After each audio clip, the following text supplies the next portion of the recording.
Europa has almost no craters. On a moon that has existed for more than 4 billion years, sitting inside the most heavily bombarded region of the solar system, the surface looks as though it was laid down geologically yesterday.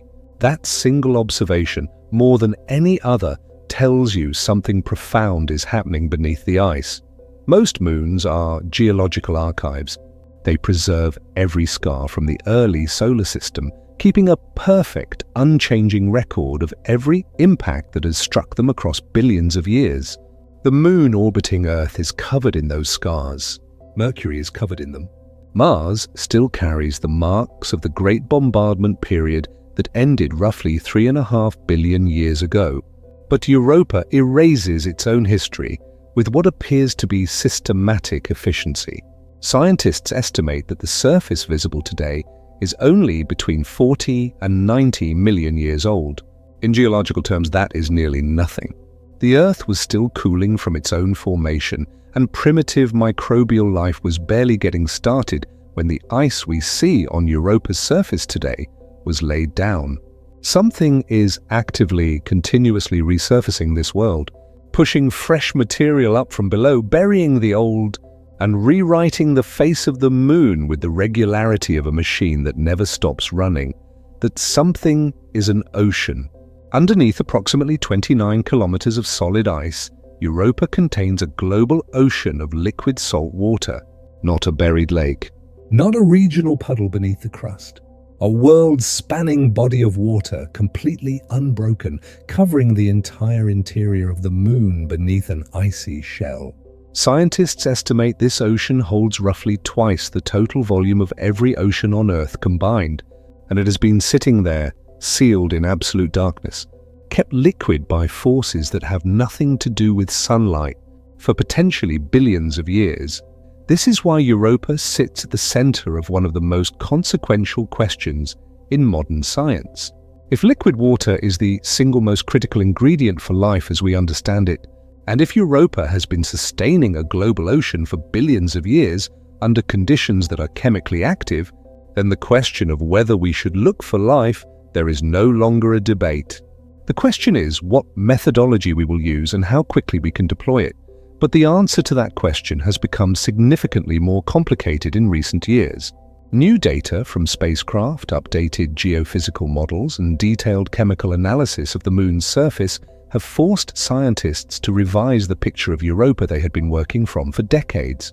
What they are finding is a world that is simultaneously more habitable than expected in some respects, and more challenging than assumed in others. The revised Europa is not the warm, hydrothermally active ocean world that early models predicted. It is stranger, quieter in some ways, and in certain critical respects more difficult for life to gain a permanent foothold. To understand why, you have to start with the question of where Europa's energy comes from, because nothing about the energy situation on this moon resembles anything familiar from our own neighborhood of the solar system. Europa orbits Jupiter at a distance of roughly 670,000 kilometers. At that distance from the Sun, the amount of solar energy reaching the surface is approximately 25 times weaker than what Earth receives. The surface temperature holds at around 170 degrees Celsius below zero. Left entirely to solar heating, any water on Europa would have frozen into rock-hard permafrost billions of years ago. There is no mechanism by which sunlight alone could maintain a liquid ocean at this distance and at these temperatures. The heat that keeps Europa's ocean in a liquid state comes from somewhere else entirely, and the source is one of the most elegant demonstrations of gravitational physics in the solar system. It comes from Europa's orbital relationship with Jupiter and its neighboring moons. Europa does not orbit Jupiter in isolation. It shares the Jovian system with an enormous retinue of moons, at least 95, confirmed as of early 2026, 3 of which are major planetary-scale bodies: Io, Ganymede, and Callisto. Europa is locked in a very specific gravitational arrangement with 2 of these neighbors, Io and Ganymede, called the Laplace resonance. The mathematics of this relationship are precise to a degree that seems almost deliberate. For every single orbit that Ganymede completes around Jupiter, Europa completes exactly 2. And for every orbit Europa completes, Io completes exactly 2 more. This means that for every one Ganymede orbit, Io completes 4. Because these 3 moons are locked in this exact numerical relationship, they exert gravitational pulls on each other at precisely the same orbital positions every single time they cycle through. This synchronization prevents Europa from settling into a perfectly circular path around Jupiter. The mutual gravitational tugging keeps Europa's orbit slightly elongated, tracing an oval rather than a circle. That orbital shape is the key to everything. Because the orbit is elliptical, Europa's distance from Jupiter is constantly changing. When it is closer to Jupiter, the planet's enormous gravity pulls on the Moon with greater force. When it swings further out, that force weakens. This continuous, rhythmically oscillating change in gravitational pressure, cycling on an 84-hour period, does something that sounds remarkable but is actually straightforward mechanical physics.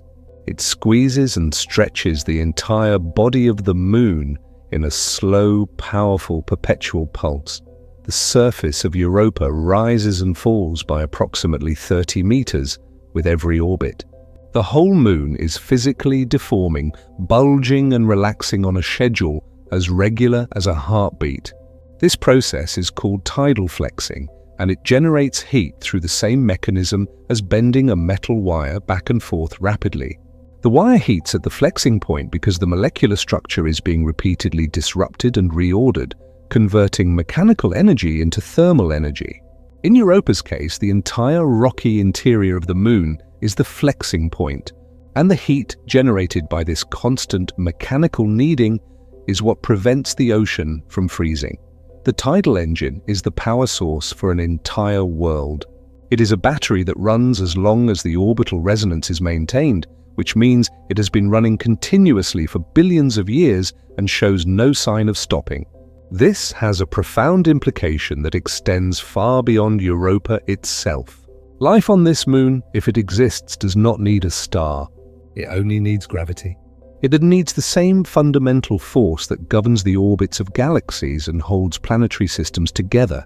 Europa demonstrates that the prerequisites for a habitable environment may be far more common in the universe than we assumed, because gravitational energy is not a rare commodity. Every moon orbiting every massive planet in every planetary system around every star is a potential candidate for tidal heating. Europa is not a cosmic accident. It is a proof of concept for an entirely new category of habitable environment. The evidence for this ocean is not theoretical. It is written all over the surface of the Moon in a legible language of cracks, ridges, and shattered terrain. When spacecraft photographed Europa in detail, beginning with the Voyager missions and continuing through the Galileo mission that operated in the Jovian system throughout the 1990s, scientists encountered a surface unlike anything they had seen on any other body. Stretching across the face of the Moon runs a vast network of long, sweeping lines, some of them extending for thousands of kilometers without interruption. These features are called lineae, from the Latin word for lines, and they give Europa the appearance of a cracked egg or a sphere of veined marble. They are beautiful from space and absolutely enormous in scale. These are not random scratches. The shapes of these cracks follow specific geometric patterns called cycloids, a series of overlapping arcs that can only be explained by the specific stress patterns generated by tidal flexing. As Europa moves through its elliptical orbit, different parts of the crust are pulled in different directions by Jupiter's changing gravitational force. When the accumulated stress exceeds the strength of the ice, it fractures. The crack then propagates along a path defined by the continuously changing tidal forces as the Moon continues moving, tracing out the distinctive curved shapes we observe from orbit. But there is something even more revealing buried in the orientation of these cracks. They do not align with the current rotation of the Moon. If the ice shell were rigidly connected to the rocky core below, the pattern of stress fractures should match the current rotational dynamics of the whole body. They do not match. This mismatch indicates that the outer ice shell is not fixed to the rocky interior. It is floating freely on the liquid ocean below, rotating at a slightly different rate than the body of the Moon beneath it. This phenomenon is called non-synchronous rotation, and it means that over millions of years, the entire ice shell has been slowly drifting across the surface, leaving behind a scarred map of stress fields that no longer correspond to where those stresses are currently being generated. The ice is a shell, a floating, drifting, self-repairing shell over a global ocean, decoupled from the world it covers. In addition to the lineae, there are regions called chaos terrains. The most extensively studied of these is Connemara Chaos, a broad area where the ice has been completely shattered into large, irregular blocks that have tilted, drifted apart from their original positions, and refrozen into entirely new configurations. If you examine a chaos terrain in detail, it resembles a frozen version of a broken windshield. The individual blocks retain the same surface texture as the surrounding undisturbed ice, confirming that they were once part of it, but they have been rearranged into entirely different geometric relationships. The mechanism responsible for this is convection within the ice shell itself. Warmer, less dense ice from deeper in the shell periodically rises toward the surface, carrying heat upward in slow plumes. In locations where this rising warm ice is sufficiently intense, it can partially melt the underside of the upper crust, causing sections of the rigid upper ice to break apart and float free in a zone of semi-liquid slush before everything refreezes into its new configuration. This is the resurfacing machine in continuous operation. It is not a single catastrophic event, but a planetary-scale churning process that has been remaking the surface steadily for billions of years. The brownish-red coloration that stains the chaos regions and runs along the crack networks is one of the most chemically informative features on the entire Moon. For decades, scientists debated whether this discoloration came from material deposited onto the surface from space or from material rising from within the interior. Spectral analysis from the Galileo spacecraft and from ground-based telescopes eventually confirmed that it originates inside the Moon. The reddish material is a mixture of salts, primarily magnesium sulfate and sodium chloride. These salts are carried upward from the ocean by convective processes in the ice and are then chemically altered when they reach the surface and are exposed to Jupiter's intense radiation environment. The radiation restructures the molecules, shifting their optical properties and producing the dark, rusty coloration that traces the internal plumbing of the Moon across its surface. Sodium chloride deserves particular attention. It is the primary salt in Earth's oceans. It is also common table salt. Updated chemical analysis confirmed in early 2026 that the yellowish patches on Europa's surface are primarily sodium chloride rather than the magnesium sulfate that earlier models had favored. This is scientifically significant because the presence of sodium chloride as the dominant salt suggests that the water rock chemistry operating at the ocean floor is proceeding through processes similar to those that shaped Earth's early oceans. Europa's hidden sea may be substantially more Earth-like in its fundamental chemistry than scientists initially predicted. Adding further complexity to this picture is an even more recent discovery. Ammonia was detected in disturbed surface regions of Europa in early 2026. Ammonia is a powerful antifreeze compound that significantly lowers the freezing point of water, making it considerably easier for liquid water to remain fluid as it migrates through 29 kilometers of ice. The detection of ammonia suggests that the chemistry of the ocean is more complex than a simple saline solution, and that the movement of liquid through the ice shell may be facilitated by a chemically rich brine containing multiple dissolved compounds. For most of the history of Europa research, one of the most fundamental debates among scientists concerned the thickness of the ice shell. Two broad camps formed. The thin ice hypothesis argued that the shell was only a few kilometers deep, which would allow direct and relatively rapid exchange between the surface and the ocean below. The thick ice hypothesis argued for a shell tens of kilometers deep. This debate matters enormously for habitability because the thickness of the ice determines how efficiently oxygen and nutrients produced at the surface can reach the water below, and how quickly material from the ocean can escape upward. In late 2025 and early 2026, data from NASA's Juno spacecraft, which has been operating in the Jovian system and conducting dedicated flybys of Europa, used its microwave radiometer instrument to probe the properties of the ice from above. The measurements substantially resolved the debate. The ice shell is approximately 29 kilometers thick. This is a major finding with significant implications. 29 kilometers of ice is not a thin membrane.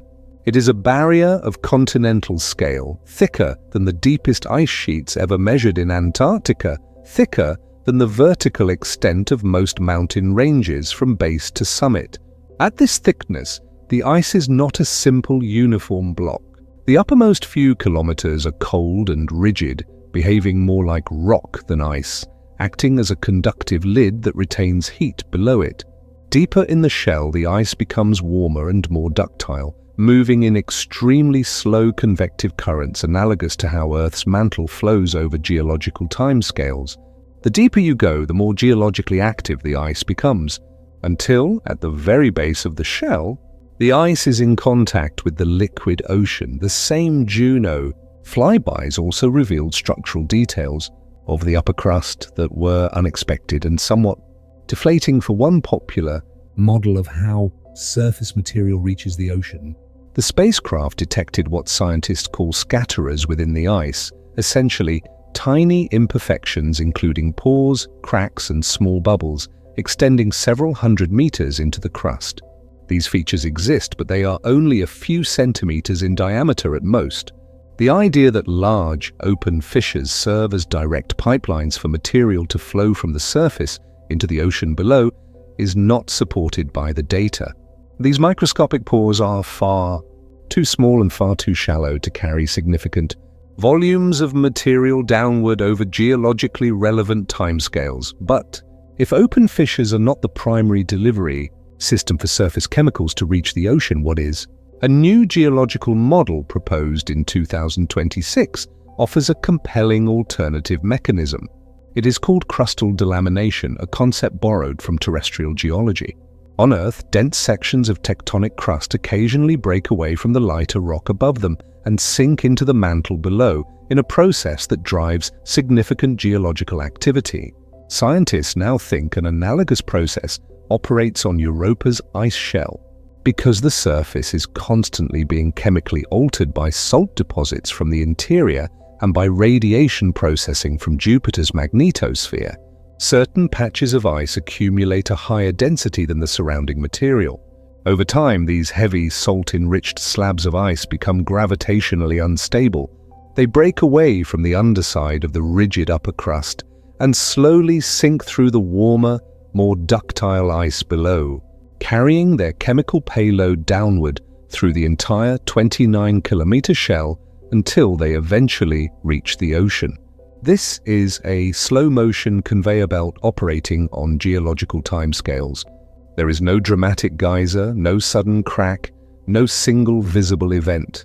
Just a continuous, steady geological process that delivers oxidants and nutrients from the irradiated surface into the dark water below. One dense slab of chemically enriched ice at a time, the same.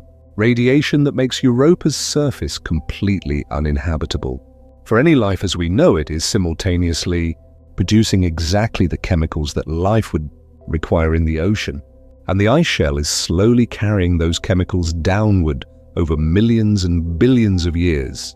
The ice is not just a barrier, it is a transport system. The ice shell also creates one of the most intriguing potential habitats in the solar system, one entirely distinct from both the frozen surface above and the deep ocean below. Within the 29 kilometers of ice, there is strong scientific reason to believe that isolated pockets of liquid water exist trapped within the shell itself. These features are called perched lakes or brine pockets.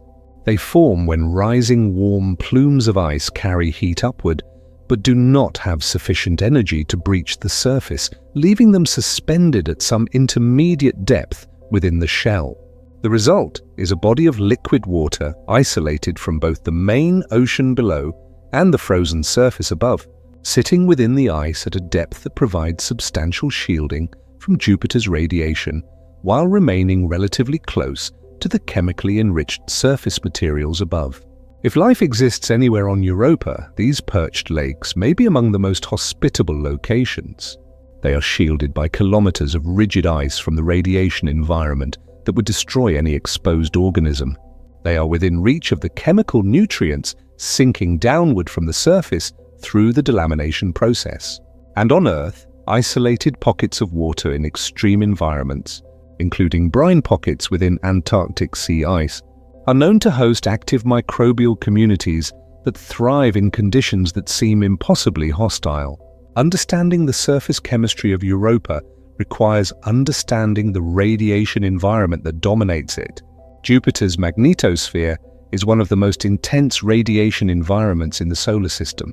Europa sits well within it, receiving a constant bombardment of high-energy electrons and ions accelerated to a significant fraction of the speed of light. Any unshielded organism on the surface would receive a lethal radiation dose within a matter of hours. The surface is completely, unambiguously inhospitable. But this same radiation performs a critical chemical service that ultimately benefits the ocean. When high-energy particles strike the water ice of Europa's surface, they break water molecules apart in a process called radiolysis. The hydrogen atoms that result are light enough to escape into space over time. The oxygen remains, accumulating both in the ice itself and in a thin layer of gas above the surface. Europa has an atmosphere, technically speaking, though it bears no resemblance to Earth's atmosphere in any experiential sense. The surface pressure is approximately 100 billionths of what we experience on the surface of Earth. It is so tenuous that standing on the surface, you would not be able to breathe it, would not see any sky color it might produce, would not feel any wind from it moving. It is barely more than a trace. But this oxygen is not meaningless over geological timescales. Some of it is buried by the constant resurfacing process. Some is carried downward into the ice by the delamination mechanism. This represents the primary known pathway for oxidants to reach the ocean below, which is essential because life on Earth uses oxygen and other oxidants to generate energy through metabolism. If no oxidants ever reach Europa's ocean, the energy budget available to any potential biology drops dramatically, possibly below what is needed to sustain living systems. New data analyzed in early 2026 refined our understanding of the water vapor component of this thin atmosphere in ways that matter significantly for exploration strategy. Earlier observations had suggested the possibility of large geysers erupting from Europa's surface, similar to the dramatic plumes observed shooting from the south polar region of Saturn's moon Enceladus. Enceladus plumes are spectacular and scientifically productive, but Europa's situation appears to be quite different. If Europa has plumes at all, they appear far less active and far less consistent than the Enceladus features that made headlines when Cassini flew through them. What researchers have identified instead is a persistent, stable haze of water vapor concentrated on the trailing hemisphere of the Moon, which is the side that always faces away from the direction of orbital motion. This water vapor is not the product of explosive volcanic-style eruptions, but appears to result from a slow, steady process of sublimation, in which surface ice gradually transitions directly to a gaseous state under the combined influence of solar, radiation and particle bombardment from Jupiter's magnetosphere. This stable haze turns out to be extremely useful for the mission currently traveling toward Europa. Rather than needing to time observations to coincide with rare and unpredictable eruption events, spacecraft can plan to fly through this persistent chemical signature repeatedly and sample it at will throughout the mission. The molecular composition of this haze acts as a chemical fingerprint for the ice from which it originates. By analyzing the specific molecules and isotopes present in the haze, scientists can infer conditions deep within the ice and extract information about the ocean's chemistry without ever touching the surface directly. Now, the revised picture of Europa includes something that fundamentally complicates the habitability narrative in a way that was not widely anticipated. It concerns the seafloor. For years, the working model of Europa's ocean included a rocky bottom studded with hydrothermal vents. On Earth, deep-sea hydrothermal vents are among the most extraordinary environments we have discovered. Superheated water loaded with dissolved minerals gushes from cracks in the ocean floor where tectonic plates are spreading apart or where volcanic activity heats the rock below. These vents support entire ecosystems that have no connection whatsoever to sunlight. The organisms living around them are sustained entirely by chemical energy, specifically by the reaction between the hot, mineral-rich vent fluid and the surrounding seawater. If Europa has hydrothermal vents in its seafloor, the implications for the possibility of life there would be enormous and straightforward, but updated geophysical models published in early 2026 suggest that the seafloor may be geologically silent in a way that substantially changes the energy budget available to any potential biology. The critical calculation concerns the stress required to fracture rock. Planetary scientist Paul Byrne and colleagues calculated that the stress generated by tidal flexing in Europa's rocky mantle reaches approximately 150 kilopascals. To fracture the seafloor, or reactivate a pre-existing geological fault under the crushing pressure of 100 kilometers of water and 29 kilometers of ice above it, you would need stresses on the order of 51 megapascals. 1 megapascal equals 1,000 kilopascals. The available tidal stress is more than 2 orders of magnitude below the minimum required to crack the rock. The math simply does not work. The tidal forces that keep the ocean liquid and drive the spectacular geology of the ice shell do not penetrate deeply enough into the rocky interior to produce the stress needed to fracture it. Even Jupiter's immense gravitational influence cannot solve this problem. The tidal forces that flex the ice shell and the ocean above it contribute only about 3% of the stress required to reactivate even a weak, pre-existing fault in the underlying rock. For the seafloor to crack through its own thermal contraction alone, Europa would have had to shrink by at least 1 kilometer in radius over its recent geological history. There is no evidence that this has happened. Part of the reason for this geological quietude is the moon's size. Europa's rocky mantle, which sits beneath the ocean, has a volume roughly half that of Mars. A smaller rocky body has less internal heat to begin with, generated both from the energy of its original formation and from the decay of radioactive isotopes in the rock.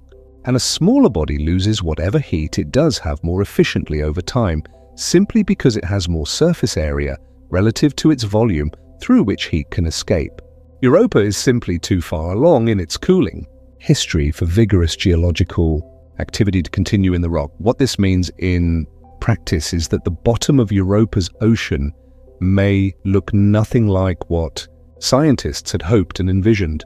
Instead of fields of active hydrothermal vents and billowing chimneys of superheated mineral-rich water supporting complex chemosynthetic ecosystems, the seafloor may be a cold, dark, ancient plain of silicate rock sitting in chemical equilibrium with the water above it. The rock and the water may have been in contact for so long that all the readily available chemical reactions have already run to completion. There are no fresh mineral surfaces being exposed by new fractures. There are no high-energy temperature gradients for an organism to exploit metabolically.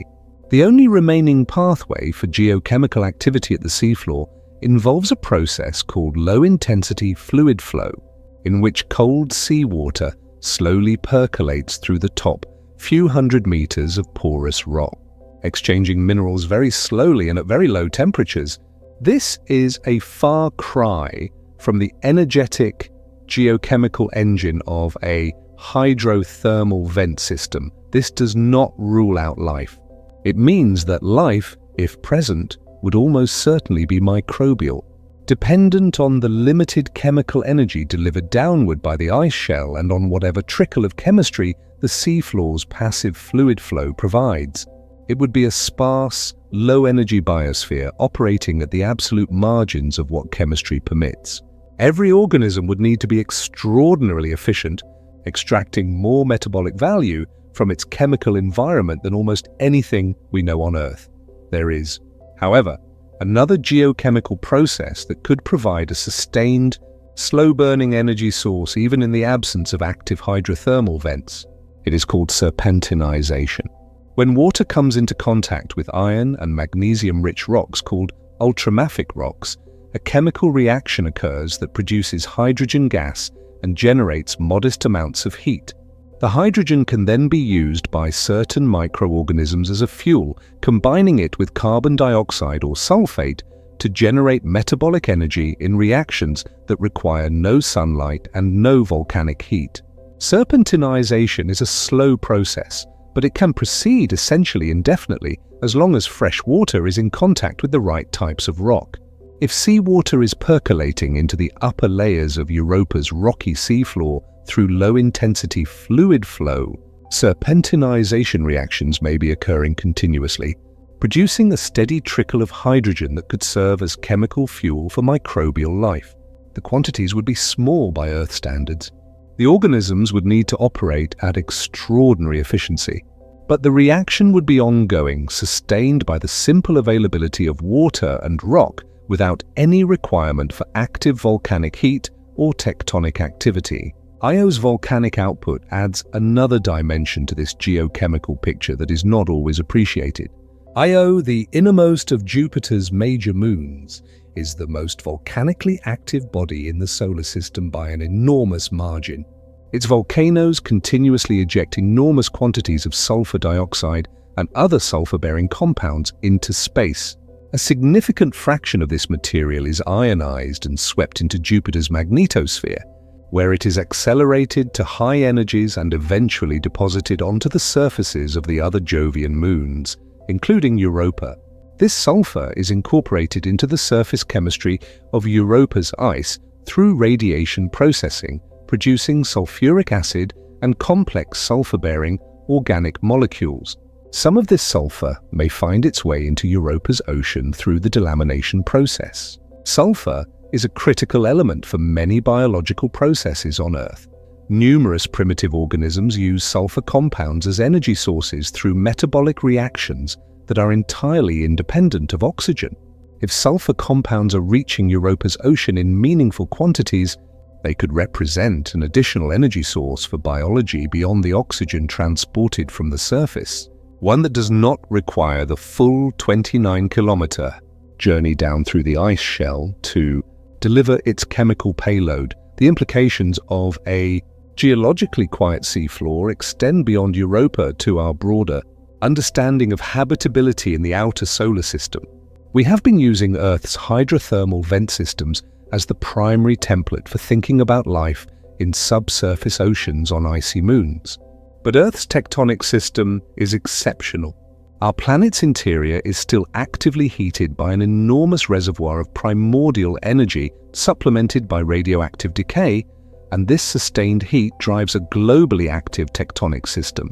Most rocky bodies of Europa's size have cooled past the point where vigorous geological activity can continue.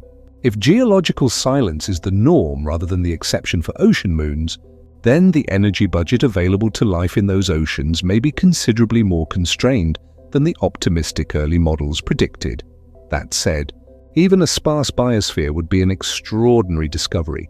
Finding even a single microbial cell on another world, or clear chemical fingerprints indicating that biology had once operated there, would be among the most transformative scientific events in human history. The discovery standard does not need to be an ecosystem. It does not need to be a visible creature or a complex life form. It only needs to be alive or to have been alive.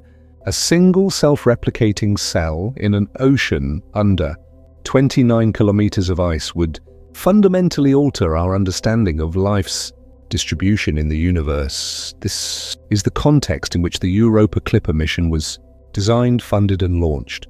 The spacecraft departed Earth in October of 2024 and is currently in its cruise phase, traveling toward the outer solar system on a trajectory that will carry it past several intermediate gravity assists before it reaches Jupiter. As of early 2026, the Clipper is en route. Its next major milestone is a gravity assist maneuver scheduled for December of 2026, during which it will fly close to Earth to use our planet's gravitational field to accelerate it further toward Jupiter. No rocket currently in existence is powerful enough to send a spacecraft of the Clipper's mass directly to Jupiter in a reasonable time frame without using the gravity of intermediate bodies to build up speed. The mission architecture exploits orbital mechanics with the same mathematical precision that nature uses to maintain the resonances that keep Europa's ocean liquid. Designing a spacecraft for the Europa environment presented unique engineering challenges that required years to solve. Jupiter's magnetosphere accelerates charged particles to extreme velocities, and Europa sits deep within one of the most intense radiation belts in the solar system. Electronics exposed directly to this environment without shielding would fail within days. To protect the most sensitive systems, the Clipper's engineers built what they call a radiation vault, a protective box with walls made of 9.2 millimeters of aluminum and titanium alloy that houses all the critical electronics. This shielding reduces the radiation dose absorbed by those systems by a factor of approximately 40 compared to direct exposure. Without this vault, the mission would simply be impossible. The spacecraft would be destroyed by the radiation before it could complete any meaningful science.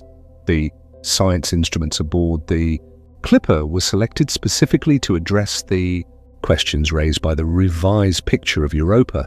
The radar instrument called REASON, which stands for Radar for Europa Assessment and Sounding, Ocean to Near Surface, will beam radio waves downward through the ice crust. These waves travel readily through solid ice but reflect strongly off liquid water. By analyzing the returning reflections, REASON will create a three-dimensional map of the ice shell and confirm the precise depth of the ocean beneath it. More importantly, it will reveal the locations of any perched lakes or brine pockets hidden within the shell, giving scientists their first direct view of the internal plumbing of the ice at a resolution never previously achieved. The mass spectrometer instrument, called MASSPEX, is among the most sensitive chemical analysis tools ever sent to the outer solar system. Its purpose is to sample and analyze the thin atmosphere and the persistent water vapor haze that hugs Europa's surface during each flyby. It can detect individual molecules and distinguish between isotopes, allowing it to identify specific organic compounds, if any are present, and to determine whether the salts it detects originated from the seafloor or were produced by surface radiation chemistry. This distinction is critical because seafloor-derived salts carry information about the ocean's geological and chemical history that surface-produced salts do not contain. Other instruments will map the surface in detail at multiple wavelengths, study the magnetic environment surrounding the Moon, measure the gravitational field to constrain the density and internal distribution of material inside the Moon, and image surface changes that occur between individual flybys. The Europa Clipper will not orbit Europa directly. Instead, it will remain in orbit around Jupiter and make 49 separate rapid flybys of the Moon, sweeping in close to collect data and then retreating to safer distances where it can transmit data back to Earth without accumulating excessive radiation damage to its systems. The mission is named after the fast clipper sailing ships of the 19th century, prized for their extraordinary speed. The in-and-out flyby strategy allows the spacecraft to gather the maximum amount of scientific information while controlling its total radiation exposure over the mission's operational lifetime. The European Space Agency's JUICE mission, the Jupiter Icy Moons Explorer, is also traveling toward the Jovian system and will perform 2 dedicated flybys of Europa, supplementing the Clipper data with independent measurements. While JUICE is primarily focused on characterizing Ganymede, The data it collects during its Europa encounters will provide a check on the Clipper findings and extend the scientific return of both missions. By combining gravity tracking data from both spacecraft approaching the Moon from different angles, scientists can measure precisely how Europa's shape deforms as it moves through its orbit. This deformation rate is a direct physical indicator of the ice shell's thickness and rigidity, providing an independent confirmation of the radar measurements from reason. What these missions cannot do, at least in this first phase of dedicated exploration, is reach the ocean directly. The ice is 29 kilometers thick, and no technology currently exists that could drill or melt through that barrier on a timescale relevant to a space mission. That is a challenge for a future generation of engineering, potentially for engineers who have not yet been born. The Clipper and JUICE are reconnaissance missions. They are reading the surface from orbit, tasting the atmosphere during high-speed flybys, mapping the interior with radar, and measuring the gravitational and magnetic fields. They are building the detailed map that future missions will use to plan a descent into the ice. One aspect of mission planning that deserves careful attention is the issue of planetary protection. Europa is classified as a Category 3 restricted target, meaning there is a realistic possibility that it could support life. This classification imposes strict requirements on mission design and disposal. The components of the Clipper that were not assembled in sealed clean room environments were sterilized before launch. The spacecraft was constructed under conditions intended to minimize biological contamination from Earth to the greatest technically achievable degree. At the end of its operational life, the Clipper will not be permitted to crash into Europa. The risk of contaminating the ocean with Earth biology, even biology that is largely dormant after years of exposure to space radiation, is considered unacceptable. Instead, the spacecraft will be deliberately directed into Jupiter's atmosphere, where the extreme heat and pressure will destroy every component, including any surviving biological material. Europa's ocean will remain pristine and uncontaminated, protected not just by 29 kilometers of ice, but by deliberate human restraint. There is something genuinely worth reflecting on in that engineering decision. We have identified what may be the most important location in the solar system for the question of whether life exists beyond Earth. We have built and launched a sophisticated spacecraft to study it. We have engineered that spacecraft specifically so that it cannot accidentally contaminate the site it is investigating. We are approaching this question with extraordinary care, precisely because we understand its significance. Europa is also doing something profound to our concept of what makes a world habitable. For all of recorded history, humans have organized our understanding of the solar system around the sun. Life requires warmth. Warmth comes from sunlight. The habitable zone, as traditionally defined in planetary science, is the ring of distances from a star where liquid water can exist stably on the surface of a rocky planet. Earth sits comfortably within it. Venus is too close and too hot. Mars is probably at the outer edge. Europa violates every assumption embedded in this framework. It is 5 times further from the Sun than Earth. Its surface is frozen to temperatures that would kill any known organism within seconds of exposure. It almost certainly has no plate tectonics and likely has no volcanic vents active on its seafloor. By the traditional criteria for habitability, Europa should be as biologically dead as the Moon, but it has an ocean that has been liquid for billions of years, maintained by gravitational physics that has nothing to do with its star. This means that the habitable zone is not a ring around a star. It is any location in the universe where liquid water can persist. And liquid water can persist anywhere that a sufficiently massive body is gravitationally flexing another body in the right orbital configuration. Every large planet in the universe with a retinue of moons is potentially sustaining subsurface oceans through tidal heating. The number of potentially habitable environments in the universe just became dramatically larger than our previous frameworks had accounted for. The history of how Europa came to occupy this central position in planetary science is worth understanding. The discovery that Europa almost certainly has a liquid ocean did not happen gradually over decades of incremental evidence. It happened in a relatively concentrated burst. In 1979, NASA's Voyager 1 and Voyager 2 missions flew through the Jovian system on their trajectories to the outer solar system and beyond. The images they returned showed Europa's surface for the first time in enough detail to reveal the network of linear features crossing its face. Scientists examining those images immediately recognized that a surface this young-looking could not be ancient. Something was erasing the craters. The hypothesis of a subsurface ocean was proposed almost immediately, but it remained a hypothesis. The near confirmation came from the Galileo spacecraft, which arrived at Jupiter in December of 1995 and spent 8 years in the Jovian system conducting increasingly detailed studies of the 4 large moons.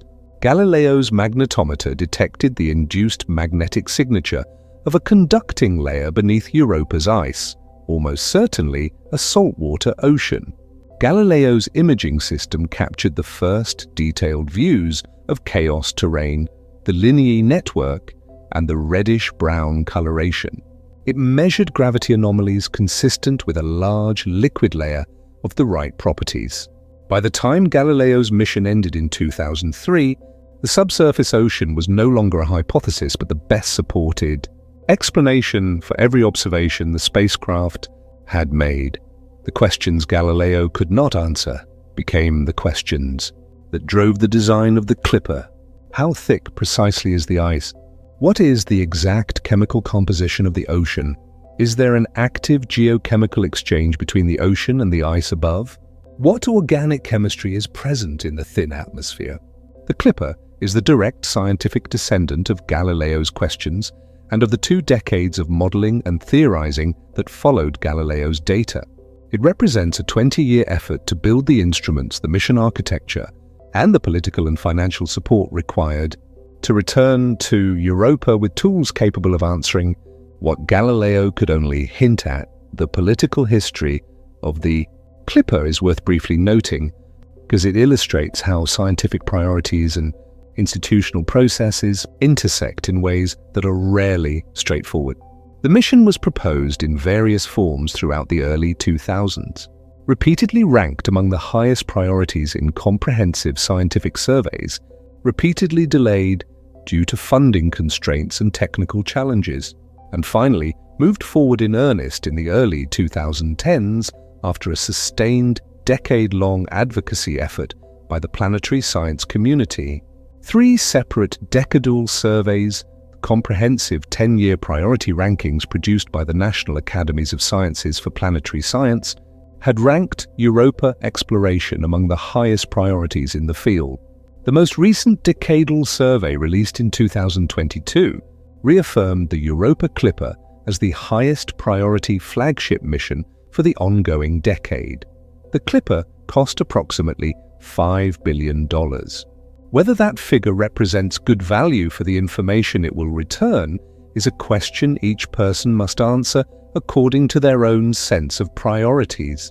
It is less than many large military procurement programs. It is less than the cost of a major infrastructure project in a mid-sized city. It is less than the production and marketing cost of some successful film franchises. It is the cost of asking, with the most sophisticated instruments our civilization can currently build, whether there is life in an ocean 750 million kilometers from Earth. The thousands of scientists, engineers, mathematicians, and technicians who built it, computed its trajectory, designed its instruments, and will track it across the solar system, are all working toward a single question that humans have been asking in various forms since they first looked up and noticed that some of the points of light in the night sky moved differently from others. Jupiter is visible to the naked eye from Earth. Galileo Galilei first observed Europa with a simple refracting telescope in January of 1610, seeing it as one of 4 tiny points of light moving in regular orbits around the bright disk of Jupiter. He could not have imagined what lay beneath the frozen surface of that distant point of light. To fully appreciate how unusual Europa's situation is, it helps to compare its ocean directly to the other ocean environments we know about. Earth's oceans are approximately 3.7 kilometers deep on average, with the deepest measured point, the Challenger, deep in the Mariana Trench in the Pacific Ocean, reaching approximately 11 kilometers below the surface. Europa's ocean is estimated to be around 100 kilometers deep. The depth of Europa's ocean is roughly 9 times the depth of the deepest point on Earth. If you placed the Mariana Trench inside Europa's ocean, it would appear as a small dip near the very surface of the water column. The total volume of water is correspondingly immense, roughly 330 million cubic kilometers on Earth, compared to Europa's estimated 300 to 660 million cubic kilometers. That is a near doubling or more of all the water in all of Earth's oceans combined. But it is not just the scale that is remarkable. It is the age, the continuity, and the isolation. Earth's oceans have gone through dramatic transformations over their approximately 4 billion year history. They have changed in salinity, changed in temperature, changed in total volume, been fragmented and rearranged by continental drift, witnessed multiple mass extinction events that fundamentally restructured the chemistry of the water, and experienced enormous shifts in redox state as photosynthetic life filled the atmosphere with oxygen beginning roughly 2.4 billion years ago. Europa's ocean has been sealed under ice for potentially most of its history, isolated from both the surface environment and space by its icy barrier. It has been a closed system for an extraordinarily long time. Whatever chemistry has been operating inside that sealed environment has had billions of years to develop, without the kinds of catastrophic interruptions that periodically reset Earth's oceanic chemistry. The comparison with Enceladus provides another perspective. Enceladus, Saturn's small icy moon roughly 500 kilometers in diameter compared to Europa's 3,100 kilometers, has become famous for its dramatically active geysers that shoot water vapor and ice particles into space from the South Polar region. The Cassini spacecraft, which operated in the Saturn system from 2004 until its deliberate destruction in 2017, flew through these plumes repeatedly and analyzed their composition in detail. The Cassini data revealed molecular hydrogen in the plumes, which is produced when water reacts with hot rock in hydrothermal vent systems, providing strong evidence for active geological activity on Enceladus's seafloor and making it arguably the most compelling current candidate for active hydrothermal chemistry in the outer solar system. But Enceladus is also actively venting its ocean into space through those geysers, losing material and energy continuously. Its current geologically active state is likely transient rather than a permanent feature. Enceladus is so small that it loses heat quickly, and the geological activity that makes it so scientifically interesting today cannot persist indefinitely at current rates. Europa, by contrast, is a much larger body with a much more stable, mathematically guaranteed long-term energy source. The Laplace gravitational resonance that generates tidal heating on Europa is a durable, self-sustaining configuration. It is not going to stop functioning on any time scale relevant to biology. Europa will still be generating internal heat and maintaining its ocean billions of years from now. What Europa may lack in terms of the dramatic active venting and violent seafloor geology that makes Enceladus so immediately exciting, it more than compensates for in long-term stability and temporal depth. The ocean has had time, an immense amount of time, and time matters for the origin of life in ways that are difficult to overstate. The leading scientific models for how life originated on Earth all agree that the process required significant time, access to chemical energy, and a liquid environment in which complex molecules could interact repeatedly and in large numbers until the right combinations emerged. Whether the threshold from complex chemistry to the first self-replicating system requires thousands of years, millions of years, or billions of years is still actively debated. Europa has had access to all three timescales.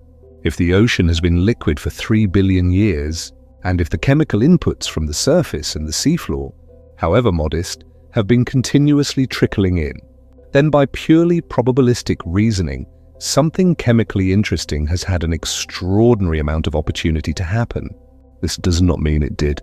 The origin of life may require specific conditions that Europa does not meet, conditions that we have not yet identified because we have exactly one example of life originating, and we cannot be certain which features of early Earth were genuinely necessary and which were coincidental, until we find a second example of life originating somewhere else.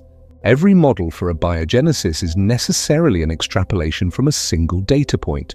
What Europa does for science is provide a potential second test case. The nearest place in the solar system where the hypothesis that life requires only liquid water, chemical energy, and time can be meaningfully evaluated. If we go there and find life, we will know that biology can originate in a cold, dark, sealed ocean sustained by tidal heating rather than sunlight, and that it can survive with a modest energy budget and a slow supply of oxidants. That finding would transform our estimate of how common life is in the universe by orders of magnitude. If we go there and find a chemically rich but biologically empty ocean, that too is important information. It would tell us something about what is not sufficient for life and would push the scientific community toward understanding what is actually necessary to understand what living in Europa's ocean might actually require on the most basic level. It is useful to examine the extremophile organisms found on Earth in conditions that parallel, in various ways, what Europa's environment might offer. These organisms do not prove that life exists on Europa, but they establish the known boundaries of what life can tolerate and what biochemical strategies have evolved to survive in conditions that superficially appear incompatible with biology. The most relevant Earth environments are not the tropical oceans or shallow temperate seas. They are the places where life persists at the absolute physical and chemical margins of what biochemistry allows. Deep-sea hydrothermal vents on Earth, first discovered by the research vessel Alvin in 1977 near the Galapagos Rift, host ecosystems built entirely on chemical energy. The bacteria and archaea at these vents use a process called chemosynthesis, breaking down reduced chemical compounds like hydrogen sulfide that emerge from the hot vent fluid and reacting them with oxidized compounds in the surrounding seawater to generate metabolic energy without any solar input. These organisms are the foundation of a food web that also supports tube worms reaching 2 meters in length, ghostly white crabs, shrimp with light-sensing organs on their backs rather than their eyes, and dozens of other species found nowhere else on Earth. The discovery of these vent ecosystems fundamentally changed biology because it demonstrated that a complete, functional food web can operate in total darkness using chemistry alone, with no connection to photosynthesis or sunlight anywhere in the energy chain. Deep continental subsurface environments provide another relevant model. Microbial communities have been discovered living in the pores of rock kilometers below Earth's surface, far below any penetration of sunlight and with no connection to hydrothermal activity. These organisms survive on the chemical energy generated by the interaction of water with certain types of iron and magnesium-rich rock through serpentinization. The hydrogen gas produced by these reactions serves as fuel for microorganisms that combine it with carbon dioxide or sulfate to generate metabolic energy. Serpentinization proceeds at extremely low rates compared to surface chemistry, but it requires nothing more than water in contact with the right type of rock, a condition that appears to be met in Europa's seafloor. Antarctica's Lake Vostok provides perhaps the most direct terrestrial analogy to Europa's ocean. Lake Vostok is a liquid, freshwater lake sealed beneath approximately 4 kilometers of Antarctic ice. It has been isolated from the surface atmosphere for between 15 and 25 million years. Despite the isolation, the cold, the darkness, and the extreme pressure of the ice above it, preliminary analyses of ice cores drilled above the lake have revealed chemical traces consistent with microbial life in the water below. The organisms, if they exist in Lake Vostok, have survived in complete isolation under 4 kilometers of ice for millions of years. The lake has not yet been directly sampled in ways that would provide unambiguous confirmation, but its physical and chemical environment is considered broadly compatible with sustaining microbial life. Europa's ocean is colder, vastly larger, more isolated, and operating on a much longer time scale than Lake Vostok. But the basic principle that life can persist in a sealed, cold, dark subsurface body of water has a terrestrial demonstration. The property that distinguishes biological chemistry from abiotic chemistry is organization, specificity, and the presence of certain informational and structural asymmetries that chemistry alone does not produce in the same characteristic configurations. On Earth, amino acids come in 2 mirror image forms called left-handed and right-handed. Life on Earth uses almost exclusively left-handed amino acids with a striking consistency across all known organisms. Abiotic chemistry produces them in roughly equal proportions of both-handedness. If a mass spectrometer found amino acids on Europa with a strong preference for one-handedness over the other, that would constitute a biosignature. It would not constitute proof of life because certain abiotic processes can theoretically produce some degree of handedness preference, but it would be a compelling signal that something unusual is operating in the chemistry. Similarly, the ratio of carbon isotopes is affected by biological processing in characteristic ways. Life preferentially uses the lighter isotope carbon-12 over the heavier carbon-13. If the mass spectrometer detected carbon-bearing molecules on Europa with an unusual depletion in carbon-13 relative to what abiotic chemistry would produce, that would be another independent potential biosignature. If multiple independent chemical anomalies of this kind were detected simultaneously in the same atmospheric sample, the case for biology would strengthen considerably. The challenge is that Europa's surface is exposed to intense radiation that chemically processes everything it touches, and radiation can mimic some of the chemical signatures of biology while also destroying others. Interpreting the chemistry of Europa's atmosphere requires a detailed model of how radiation alters molecules, how those alterations propagate through the ice, and how the resulting chemistry compares to what biological processing would produce. Building and validating those models is itself a major scientific project that has been underway for years and will continue through the Clipper mission and well beyond it.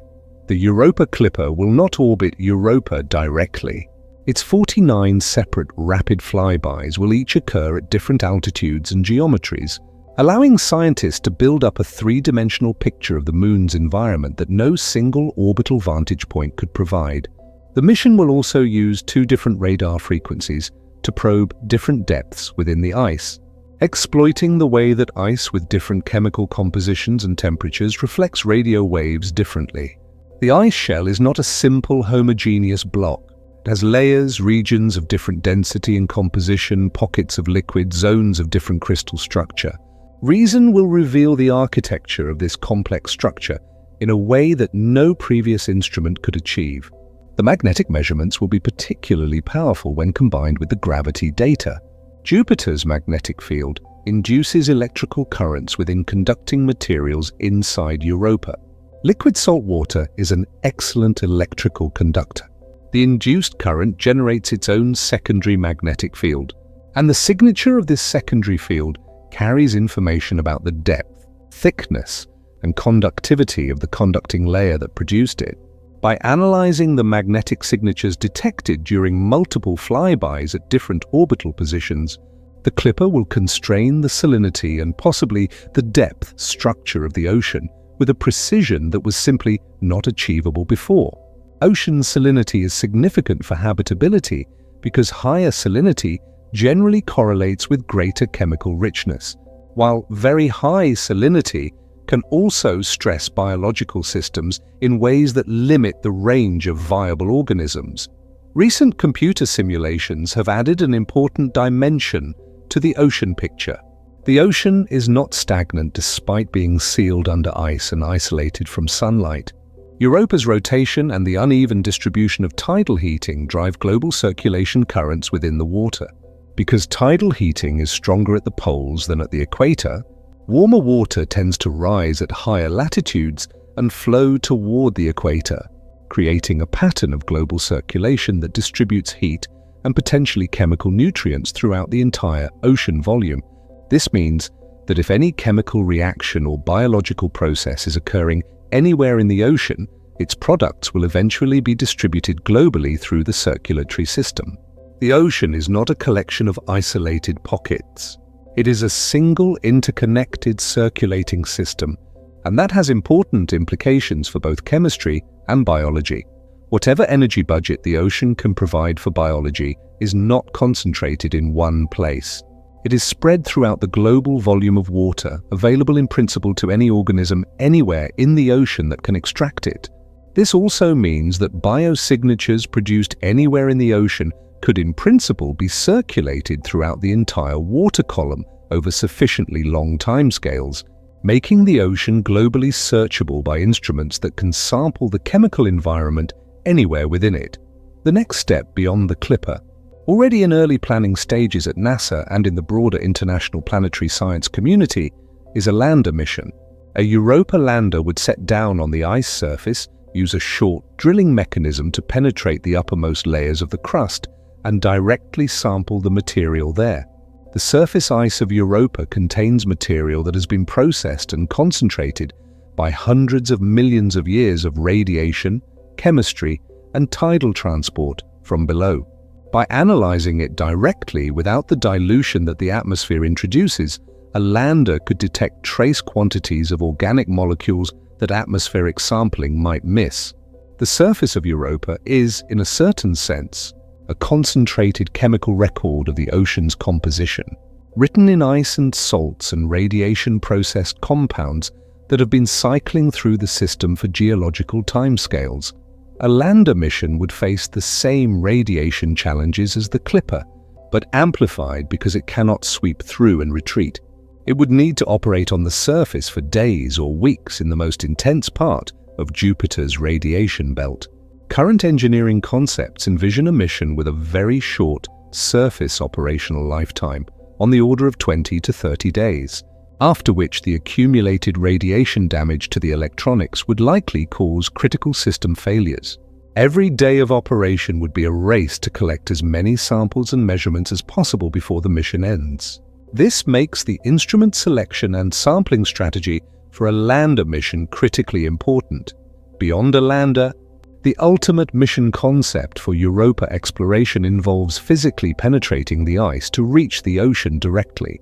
A nuclear-powered cryobot, a device that melts its way through ice using heat from a small nuclear reactor, is theoretically capable of reaching the ocean below 29 kilometers of ice. The technology exists in principle. Nuclear reactors have been used in space exploration before, and ice-melting probes have been tested successfully on Earth in Antarctic ice sheets. The engineering challenge on Europa would be the extraordinary degree of autonomy required for such a system. Communication delays between Earth and the outer solar system mean that mission controllers cannot respond in real time to problems encountered by a probe inside Europa's ice. A cryobot would need to operate essentially independently, making complex decisions about navigation, instrument operation, and contingency responses without human input, for a journey that at current achievable melting speeds would take decades to complete. This is not a mission for the near future. It is a target for the second half of the 21st century, assuming the technology and the institutional commitment can be developed by then. But the fact that the scientific community is already systematically thinking through its requirements and constraints illustrates how seriously the question of what lies in that ocean is taken. The ice shell itself, before we ever attempt to penetrate it, is worth examining as an object of study in its own right. Ice in the specific temperature and pressure conditions of Europa's shell is far more chemically complex than the simple frozen water we encounter on Earth at the temperatures.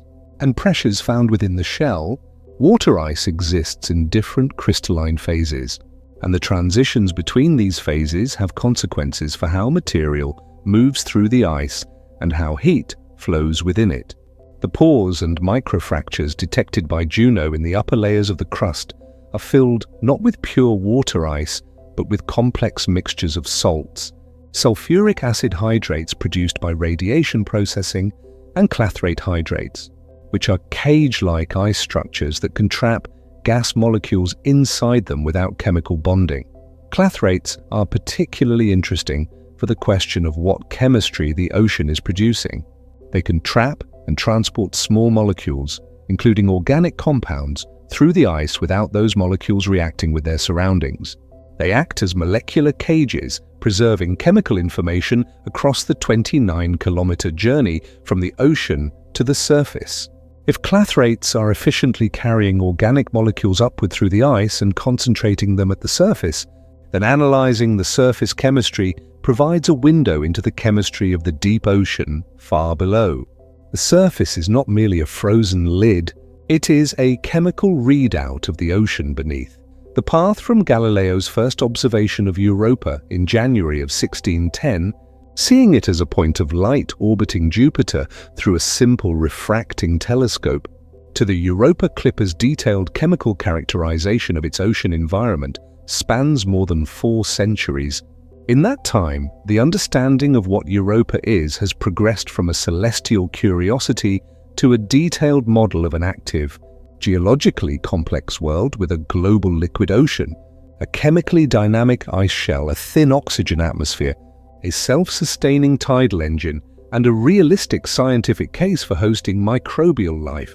The 4 centuries of science that preceded the Clipper built this understanding incrementally through the accumulation of observations made by progressively more capable instruments. The Clipper will accelerate that accumulation dramatically, returning a quantity and quality of data that would have taken decades to obtain through any other available method. Jupiter arrival is planned for 2030. Between the gravitational assist at Earth in December of 2026 and arrival at Jupiter, the spacecraft will travel through emptiness, guided by small thruster firings and tracked continuously by NASA's Deep Space network of large radio antennas on Earth. In 2030, if everything proceeds as planned, the Clipper will fire its main engine to slow down and enter orbit around Jupiter. Shortly after orbital insertion, it will begin its sequence of 49 flybys of Europa, each one carefully choreographed to maximize scientific return while managing the spacecraft's cumulative radiation exposure. Data will stream back across approximately 800 million kilometers to Earth at the speed of light, taking roughly 45 minutes to make the journey. Mission controllers in Pasadena and collaborating institutions around the world will analyze the data as it arrives, publishing results, holding scientific meetings, and posting findings. At some point in that process, perhaps during the first flyby, perhaps during the 10th, perhaps only after years of careful comparative analysis across the complete dataset, something in the data will stand out. Perhaps the radar will reveal a network of brine-filled fractures extending deeper into the ice than current models predict, suggesting a more geologically active system than the pessimistic seafloor models imply. Perhaps MASSPEX will detect a molecule in the atmosphere whose concentration cannot be explained by any abiotic chemistry model consistent with what we know about radiation processing of water ice. Perhaps the magnetic measurements will reveal an ocean layer that is more complex, more layered, more electrically stratified than anyone expected. Perhaps nothing will clearly stand out during any individual flyby, and the significance will only emerge after years of integrating measurements across all 49 passes, building a statistical picture that no single flyby could provide. Whatever the data reveals, it will be real, verified information about a real ocean.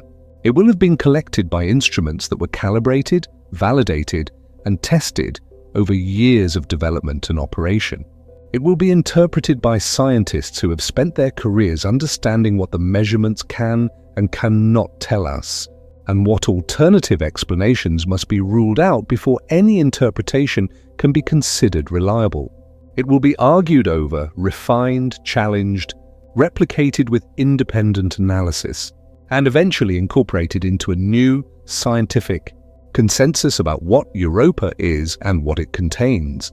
The detection of life elsewhere in the solar system would be the most consequential scientific finding, since the Copernican revolution established that Earth is not the center of the solar system. It would challenge fundamental assumptions about the uniqueness of life and the significance of Earth in the broader context of the cosmos. It would affect philosophy, religious thought, culture, and our deepest sense of what our existence means. It would almost certainly accelerate investment in space exploration dramatically, because if life exists in Europa's ocean, the immediate scientific question becomes, where else? Every tidally heated ocean moon in the solar system becomes a priority target. Every exoplanetary system with a massive gas giant and large moons becomes a candidate for harboring inhabited worlds. The research agenda for astrobiology would be transformed overnight. Even a negative result would carry profound scientific significance.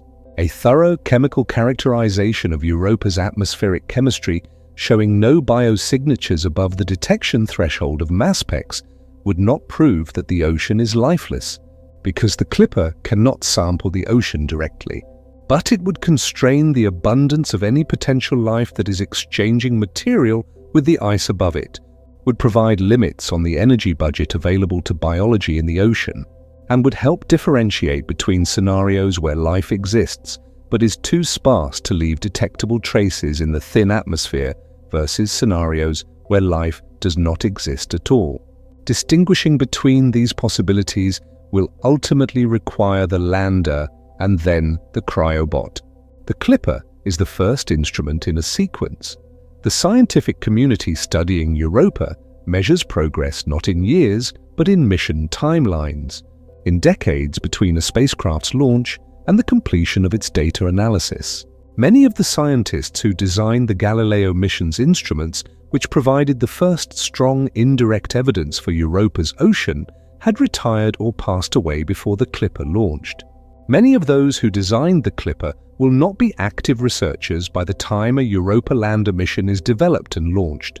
The scientists who might eventually design a cryobot mission capable of reaching the ocean directly are, most of them, probably not yet working in the field. This is what it means to ask questions at the frontier of knowledge. The questions are large enough that answering them takes longer than a single scientific career, and sometimes longer than a generation. But the questions are also important enough that each generation keeps working, each passing what it has learned to the next. Building the knowledge base and the technology and the institutional infrastructure that eventually makes the next step achievable. We have sent instruments to dozens of planetary bodies. We have confirmed the existence of liquid water on another world. We have characterized its surface chemistry. We have launched a sophisticated spacecraft to study it in unprecedented detail. The question of life beyond Earth is no longer purely philosophical. It is empirical. It is being tested. The answer will arrive in data packets transmitted across 800 million kilometers of space, decoded by computers on Earth, interpreted by scientists who will spend years extracting its full meaning. It will not arrive with a single dramatic announcement. It will arrive incrementally in improved constraints and updated models and refined hypotheses until the weight of accumulated evidence tips decisively in one direction or the other. But it will arrive. Europa is not going to keep its secrets forever. The ice will be mapped, the ocean will be characterized, the chemistry will be analyzed, the question will move from open to answered, one mission at a time, one data set at a time, one generation of scientists at a time. The 84-hour orbit of Europa around Jupiter has been repeating without interruption since the Jovian system formed from the solar nebula approximately 4.5 billion years ago. In that time, Europa has completed its orbit roughly 470 million times. Each time, it has been squeezed and stretched by Jupiter's gravity. Each time, the tidal friction has generated heat in the rocky interior. Each time, that heat has kept the ocean liquid for one more cycle. The math is extraordinary in its simplicity. Gravity operating across distances, creating mechanical work, converting orbital energy into thermal energy, converting thermal energy into a liquid ocean, converting a liquid ocean into a potential habitat. No sunlight required. No nearby star needed. Just the physics of bodies in motion under each other's gravitational influence. An arrangement so common in the universe that it presumably exists. Countless times around countless planets orbiting countless stars. The solar system has been running an experiment in habitability at Europa for 4.5 billion years, and we were not aware of it until very recently. The outer solar system, which seemed for so long to be a cold, barren, inhospitable territory beyond the reach of warmth and light, is actually populated with liquid water. Multiple moons around 2 different planets contain subsurface oceans. The water in those oceans has been liquid for potentially billions of years. The chemistry operating in those oceans has had all the time in the world to develop. We are only now building the tools to find out what that chemistry has produced. If you want to be here when the Europa Clipper begins returning data in the early 2030s, and when the scientific community begins building its case for or against life in that hidden ocean, stay connected to the science. Like and subscribe to keep up with what may be the most important scientific story of our lifetimes. Future generations will know the answer to the question Europa poses, and the answer, whatever it is, will belong to all of us. One of the most persistent misconceptions about Europa in popular science coverage is the idea that the Moon is essentially a miniature Earth, merely covered with ice and waiting to reveal a warm, sunlit analog world underneath. The reality is significantly more alien than this picture suggests, and understanding exactly how alien it is actually makes the possibility of life there more intellectually interesting, not less. On Earth, life is omnipresent in a way that is easy to take for granted. It covers the surface, fills every ocean basin, saturates the soil, floats in the upper atmosphere, colonizes active volcanoes, thrives in highly acidic mine drainage, survives in ultra-dry, hyper-arid deserts, and has been found living in the deepest drilled boreholes, kilometers below the surface in rock heated to temperatures that were once thought incompatible with biochemistry. This ubiquity is partly a reflection of Earth's high-energy, sunlit, chemically diverse surface environment. Life had easy access to enormous quantities of energy from sunlight and to a chemically reactive surface rich in organic molecules, accessible metals, and circulating water. Life could spread rapidly and diversify into thousands of ecological niches because the energy and resources needed to support metabolic diversity were available in abundance. Europa's situation is essentially the opposite of this. The energy budget is tightly constrained by the rate at which chemistry can be transported through 29 kilometers of ice. The chemical resources available for biology are filtered through that ice barrier over timescales of millions of years. The pressure at the base of a 100-kilometer deep ocean under 29 kilometers of ice is approximately 1,000 times the atmospheric pressure at sea level on Earth's surface. The temperature near the seafloor is probably just slightly above the freezing point of salt water at the pressures present at that depth, perhaps 0 to 4 degrees Celsius, with colder water higher up in the water column. The environment is dark, highly pressurized, cold, and chemically sparse by every standard we are used to applying. Any life that exists in this environment would almost certainly be microbial. Not because multicellular life is theoretically impossible in such conditions, but because the energy budget simply does not support the metabolic demands of larger, more complex organisms. On Earth, complex multicellular animals evolved in an environment of abundant chemical and solar energy. Europa offers neither. The ecological pyramid that could be sustained on whatever energy the ocean can provide would be flat and sparse, probably limited to microorganisms operating at or near the minimum thermodynamic threshold for life. This does not make such life less significant scientifically. A single microbial cell on Europa would be one of the most important scientific discoveries in the history of organized human inquiry. It would not matter whether it resembled a bacterium or an archaeon or something so structurally different from any Earth category that it required entirely new biological terminology to describe. The fact of its existence would be the point. What distinguishes life from mere chemistry is the ability to use chemical energy to replicate, to maintain a boundary between inside and outside, and to encode information in molecules that can be copied and transmitted across generations. These are the minimal criteria for life as we understand it, and they do not require sunlight, atmospheric oxygen, plate tectonics, or any other feature specific to Earth's surface environment. They require only a chemical gradient to drive metabolism, a liquid solvent in which molecular interactions can occur, the right elements to build molecular structures, and enough time for molecular self-organization to produce a self-replicating system. Whether those conditions are sufficient, or whether additional requirements exist that we have not yet identified from our single example of biogenesis on Earth, is the central unsolved problem of origin of life research. It is a question that cannot currently be answered by theory alone, however sophisticated. It requires empirical data from other environments where the conditions were broadly compatible with life to establish whether biology did or did not emerge there. Europa's ocean may be the nearest place in the solar system where that empirical question can be approached with technology that currently exists or will exist within a few decades. It may provide the second data point that transforms a biogenesis from a single case observation into a statistical question with a quantifiable answer. The study of biosignatures, the chemical or physical traces that would indicate the presence of life in an environment not accessible to direct observation, is one of the fastest developing areas of planetary science, and its methods are being specifically calibrated for Europa's conditions. The core challenge is that life does chemistry, and chemistry happens whether life is present or not. The universe is full of organic molecules.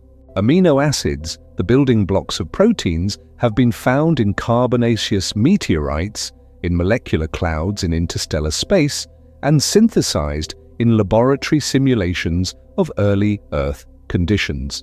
The presence of organic chemistry in a planetary environment is not evidence of life. It is expected.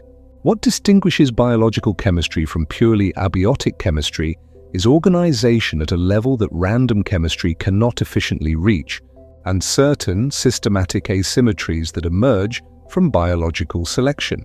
The handedness asymmetry of amino acids is one of the most robust and well-studied potential biosignatures. When abiotic chemistry produces amino acids, it generates roughly equal proportions of both mirror image forms. When life produces amino acids, it uses almost exclusively one form. Because the molecular machinery of life, once established with one-handedness, replicates that same handedness with extraordinary fidelity across all generations. A strong excess of one amino acid handedness over the other in a sample from Europa's surface or atmosphere would be a compelling signal. Not definitive proof, because certain unusual abiotic processes can theoretically produce some degree of handedness preference, but a compelling signal that something unusual is driving the chemistry. The isotopic composition of carbon is another powerful biosignature tool. The biochemistry of life on Earth preferentially processes the lighter carbon 12 isotope over the heavier carbon 13. Over geological time, this preference leaves a measurable signature in organic carbon compounds, a systematic depletion of carbon 13 relative to what abiotic chemistry would produce. If mass specs found complex organic molecules in Europa's atmospheric haze with an unusual carbon 13 depletion, that would be a second independent line of evidence pointing toward biological processing. The simultaneous detection of multiple, independent chemical anomalies consistent with biology, but inconsistent with abiotic chemistry, would substantially strengthen the case for life and would almost certainly trigger an emergency planning process for a follow-up mission with higher resolution. Sampling capability, the phosphine controversy that briefly captivated the scientific community in 2020 illustrates the rigor that biosignature claims require. When researchers reported detecting phosphine in Venus's atmosphere through ground-based telescope observations, the response was immediate and global. Scientists reanalyzed the underlying data, questioned the analytical methods, proposed alternative geochemical explanations, and rapidly initiated new observation campaigns. The original claim was substantially weakened by subsequent analysis, and the scientific community's response, while intense, ultimately demonstrated the system working as intended. Extraordinary claims require extraordinary verification. A biosignature detection from Europa, backed by the instrument quality and data volume of a dedicated mission like the Clipper, would generate a response orders of magnitude larger, precisely because the case for Europa's ocean as a potentially inhabited environment is considerably more robust than the case for Venus's atmosphere. The Europa Clipper carries a total of 9 science instruments, each designed to address specific aspects of the revised scientific picture of the Moon. Beyond reason and maspex, the ultraviolet spectrograph called UVS will observe Europa's tenuous oxygen atmosphere and look for any unusual emission signatures. The near-infrared spectrometer called NIMS will map the chemical composition of the surface at wavelengths that reveal the identity of minerals and organic compounds. The surface imaging system called EIS will photograph Europa at resolutions comparable to what we can achieve of Earth's surface from aircraft, revealing individual geological features in detail that Galileo's cameras could not match. The thermal emission imaging system called ETHEMIS will detect heat signatures on the surface, potentially identifying locations where warm material from below is approaching close to the surface. The magnetometer instrument called MAG will measure Europa's magnetic environment with extraordinary precision. The gravity and radio science investigation will use the precise tracking of the spacecraft's trajectory to measure minute gravitational variations that reveal the internal density distribution of the Moon. Each instrument contributes a different thread of evidence to the overall picture. It is the combination of all 9 working together across 49 carefully planned flybys that will produce the most comprehensive characterization of any planetary body in the outer solar system ever attempted in a single mission. The data from each flyby will complement and constrain the data from every other, building a statistical and physical model of Europa's environment that no single measurement could provide. This is the scientific strategy of the mission, not to find a single definitive answer in a single dramatic observation, but to systematically reduce uncertainty across every relevant parameter until the remaining uncertainty is small enough that the question of habitability can be answered with confidence. The question of why the scientific community chose to invest $5 billion in a mission to a distant moon rather than in any of the other scientific or social priorities competing for that investment is worth briefly addressing on its merits because it reflects a judgment about what kinds of knowledge have the highest long-term value. The answer to the question of whether life is unique to Earth or whether it emerges wherever conditions permit is arguably the most consequential factual question accessible to scientific investigation. Its answer would transform not just planetary science but biology, philosophy, religion, and our collective self-understanding as a species.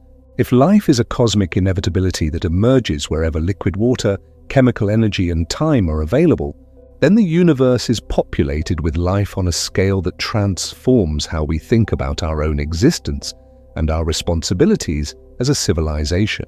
If life is a vanishingly rare accident that happened once, or a small number of times in the entire observable universe, then every living thing on Earth becomes precious and irreplaceable in a way that demands a profound reconsideration of how we treat this world. Neither answer is obvious from first principles. Neither can be determined by theory alone. Both require empirical data from environments other than Earth. Europa is the nearest and most accessible place where that empirical data can be gathered. $5 billion to begin answering that question is, on reflection, not a large price for the information that answer would provide. The broader context of ocean worlds in the solar system reinforces the importance of the scientific methodology being developed for Europa. Saturn's moon Enceladus has an active ocean venting to space through geysers. Saturn's moon Titan has a methane cycle that parallels Earth's water cycle, with lakes, rivers, rain, and a thick atmosphere rich in organic chemistry, though the liquid is methane rather than water. Saturn's moon Mimas, the innermost of the major Saturnian moons, provided evidence for an internal ocean in observations published in 2023 that surprised many planetary scientists who had not expected significant internal activity in such a small body. Jupiter's moon Ganymede, the largest moon in the solar system, has an internal ocean estimated to be between 100 and 800 kilometers deep, buried under an ice shell between 100 and 800 kilometers thick, depending on the model. Jupiter's moon, Callisto, likely has a subsurface ocean as well, though it shows almost no surface, geological activity suggesting that this ocean is chemically stagnant and geologically isolated. The multiplication of known ocean worlds in our solar system has a direct implication for how we think about the galaxy. If multiple moons around multiple planets in a single star system contain liquid water oceans maintained by tidal heating without any sunlight, and if this pattern is the product of ordinary gravitational physics that operates wherever a massive planet has a retinue of large moons, then ocean worlds are not a rare local curiosity. They are a generic feature of planetary systems containing gas giants. The Kepler Space Telescope and its successors have revealed that gas giant planets are common, that multi-moon systems are likely common, and that orbital resonances of the kind that drive tidal heating in Europa are not unusual configurations. The number of potentially habitable ocean worlds in the galaxy, counting all the tidally heated moons of all the gas giant planets in all the planetary systems, could dwarf the number of rocky planets in classical habitable zones around sun-like stars. This is the deep implication of Europa that extends beyond the question of life in our solar system. It is a new category of potentially habitable environment, one that exists wherever gravitational physics creates the right orbital conditions. And gravitational physics is not rare. It operates everywhere. The universe, it turns out, does not restrict the possibility of liquid water to sunlit surfaces orbiting at just the right distance from a star. It may build liquid oceans wherever moons and planets orbit each other in the right proportions, with the right masses at the right resonances. Which is to say, potentially, in a very large number of places. The scientific community has reached a broad consensus that studying Europa is the most important near-term opportunity in astrobiology, the field that seeks to understand the conditions under which life can originate and how we would detect it. This consensus is not merely the result of advocacy by enthusiastic Europa specialists. It is the product of rigorous comparative analysis of all the potentially habitable environments accessible to our technology, conducted over multiple decadal surveys representing the considered judgment of the entire planetary science community. Europa consistently comes out at the top of those analyses because of the combination of factors it offers: a liquid water ocean of enormous volume, evidence for active chemical exchange with the surface, a long-duration stable energy source, a surface accessible enough for atmospheric sampling, and a position within the solar system that is reachable with existing rocket technology in a reasonable mission timeframe. There is also something uniquely compelling about the particular moment in history in which this exploration is occurring. For all of recorded human history, the question of whether life exists beyond Earth was purely philosophical. It could not be tested. No observation was possible. No instrument existed or could be built that would allow us to look. Now, in the space of a few decades, we have confirmed the existence of liquid water on another world in the solar system. We have characterized its surface chemistry. We have launched a sophisticated spacecraft to study it in unprecedented detail. We are closer to empirically addressing the oldest question our species has ever asked than any generation that preceded us. The answer will not come quickly. It will not come dramatically. It will arrive in the form of data tables and spectral plots and magnetic field measurements and chemical concentration profiles transmitted across 800 million kilometers of space at the speed of light. It will be interpreted by scientists who will spend years and sometimes careers extracting its meaning and arguing about what it does and does not imply. It will be refined by follow-up missions that build on what the Clipper finds. It will ultimately be answered, or answered as completely as empirical science ever answers hard questions, by a sequence of increasingly capable investigations extending across decades into the future. But we are living in the era when that sequence began in earnest. Europa has been orbiting Jupiter on its 84-hour cycle, generating internal heat, maintaining its ocean, cycling chemistry through its ice shell for 4.5 billion years. It has been doing this in complete silence and in complete darkness, without any awareness from the inhabitants of the third planet in the inner solar system. It will continue doing this regardless of whether we ever send another spacecraft there. The ocean does not need us, but the question the ocean poses does need us. It needs instruments and ingenuity and patience and the willingness to invest effort in a question whose answer will not be known for decades. Future generations will know what Europa's ocean contains.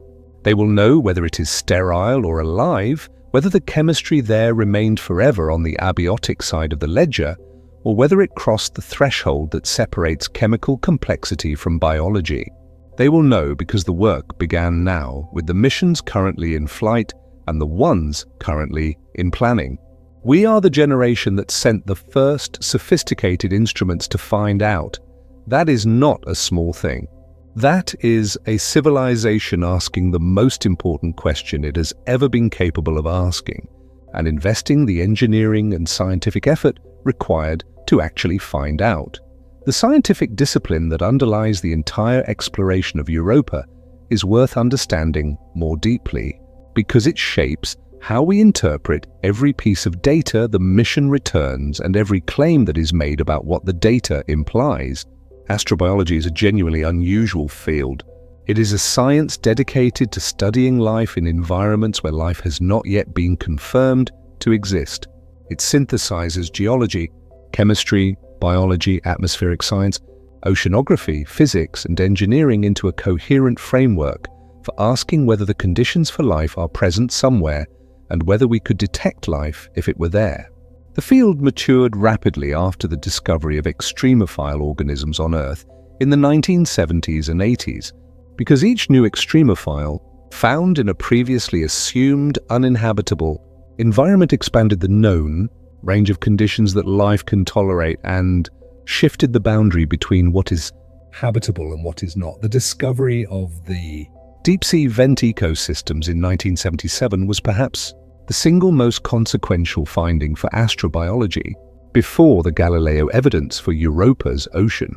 Those vent communities demonstrated that complex, interconnected ecosystems, complete with primary producers, consumers, and decomposers, can operate in total darkness using only chemical energy. They extended the domain of life from sunlit surfaces into the deep dark of the ocean floor, and they immediately suggested that any rocky world with liquid water and active geology might be able to support similar communities. The subsequent discovery that microorganisms thrive kilometers below the surface of continental rock, deriving energy from the slow chemical reaction of water with minerals, extended the domain of life further.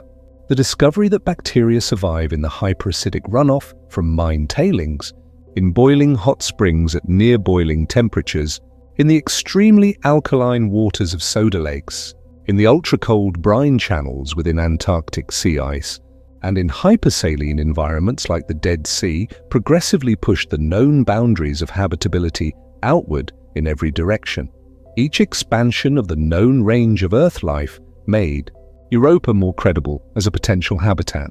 Not because we know that the organisms living in Europa's ocean would resemble any of these extremophiles, but because each new extreme environment discovered on Earth demonstrated that the fundamental processes of life metabolism and replication and information storage, are more chemically flexible and more environmentally tolerant than earlier assumptions allowed. Life appears to be an opportunist. It colonizes every environment where the minimum conditions for biochemistry are met, regardless of how hostile those conditions appear by the standards of environments where life is already common.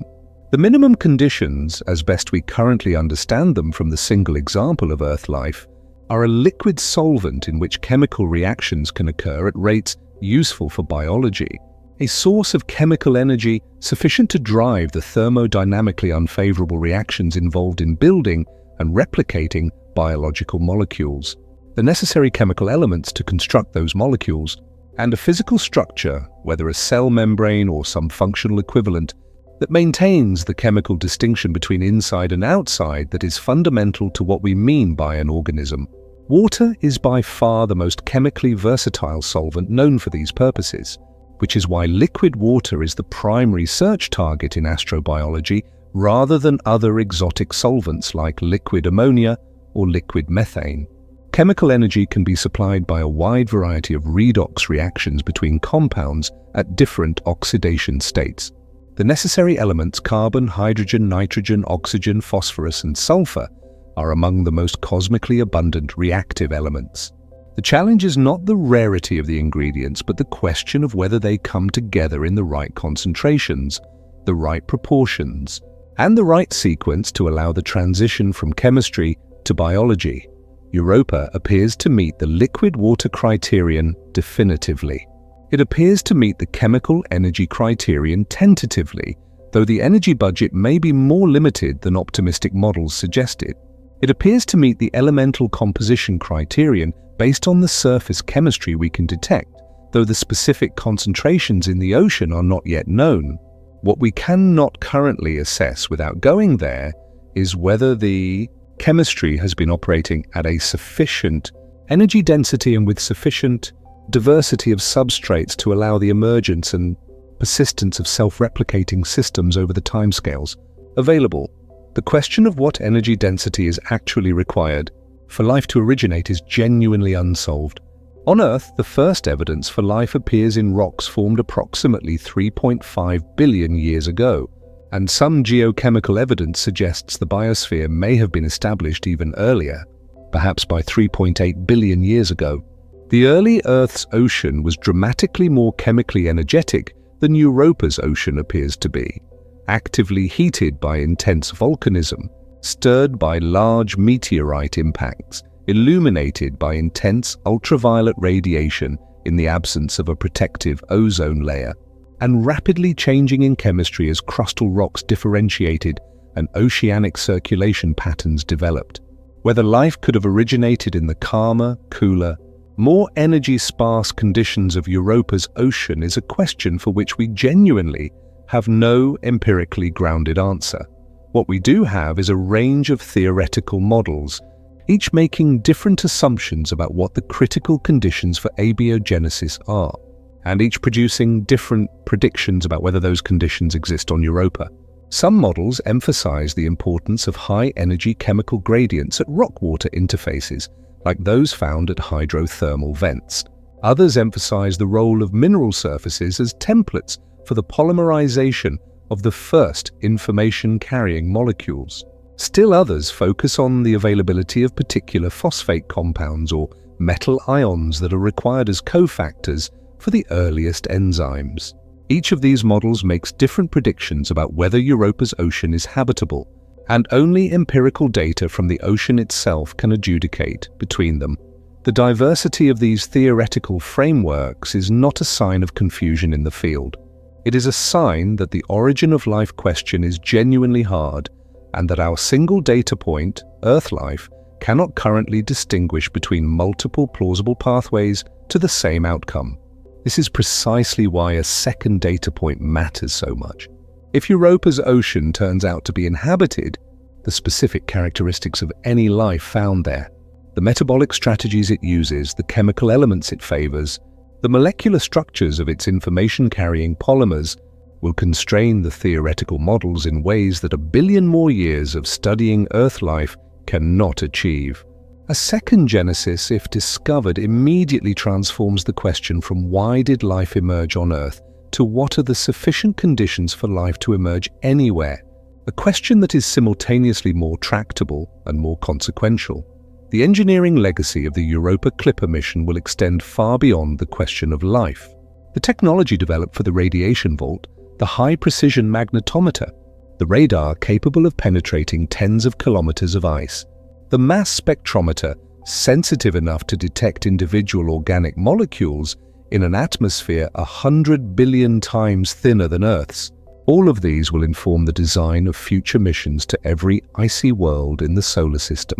The techniques refined for characterizing Europa's ocean through atmospheric chemistry and induced magnetic signatures will be applied to Enceladus, to Ganymede, to Callisto, and to whatever ocean worlds are discovered in other planetary systems as telescope technology continues to advance.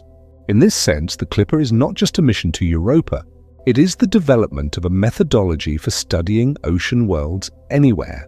The interdisciplinary character of the science being done for the Clipper mission is itself worth noting. A paper on Europa habitability might cite laboratory measurements of ice viscosity conducted in a materials science laboratory, geophysical models of tidal heating computed by orbital mechanicians, organic chemistry experiments simulating radiation processing conducted by astrochemists, and oceanographic circulation models developed for terrestrial oceanography applications, all in service of a single question about whether a moon in the outer solar system could support microbial life. The breadth of scientific expertise required to make progress on Europa's habitability is a reflection of how complex and interconnected the relevant physical and chemical systems are. No single discipline owns this question. It belongs to all of science, and the answers it produces will flow back into all of those disciplines in forms that are currently difficult to anticipate. Europa orbits Jupiter once every 84 hours, 4.5 billion years, 470 million orbits, each one stretching and compressing the rock at the moon's interior, each one generating heat, each one keeping the ocean liquid for one more cycle. The 84-hour clock has been ticking since before complex life existed on Earth, since before the first fish swam in Earth's oceans, since before the oxygen-rich atmosphere that makes Earth's surface habitable for animals first began to accumulate. Whatever is in that ocean beneath the ice has been doing whatever it does for an incomprehensibly long time. We built the instruments to find out. We launched them. They are on their way. Understanding the specific orbital mechanics that govern Europa's behavior in detail clarifies why the Laplace resonance is such an extraordinary piece of natural engineering. The three-body resonance involving Io, Europa, and Ganymede was first theorized mathematically by Pierre-Simon Laplace in the early 19th century, long before anyone suspected that the orbits might be heating the interiors of these moons. Laplace was interested in it as a gravitational curiosity, a demonstration that orbital systems could be stable over long periods through mathematical relationships between the orbital periods of the bodies involved. It was only in 1979 when Voyager returned the first detailed images of Io's violent volcanic surface that the heating implications of the resonance became fully apparent.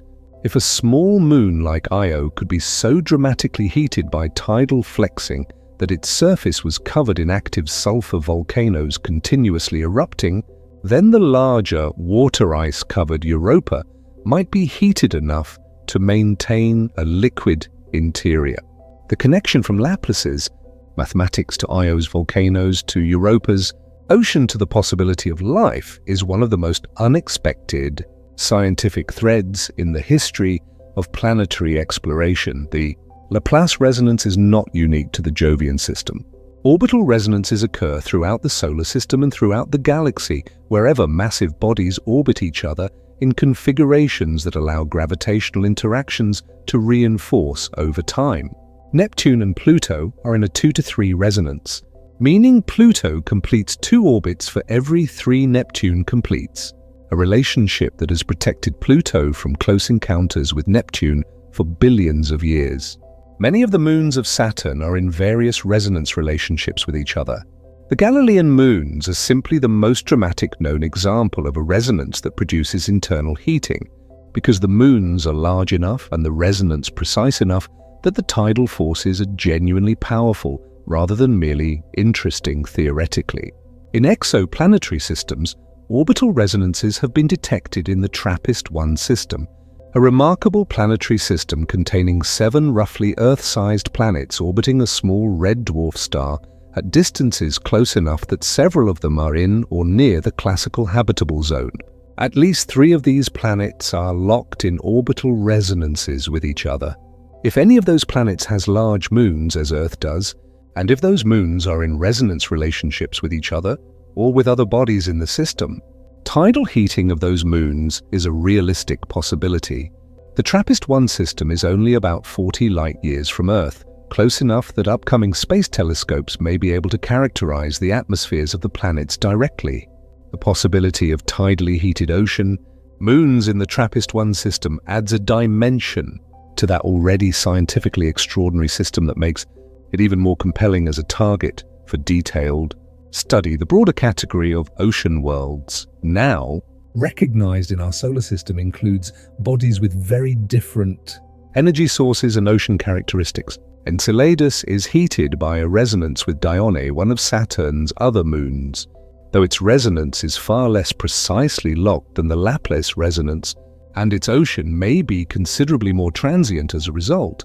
Titan has a subsurface water ocean, potentially hundreds of kilometers deep, but it also has a surface environment dominated by liquid methane that makes it scientifically extraordinary for entirely different reasons.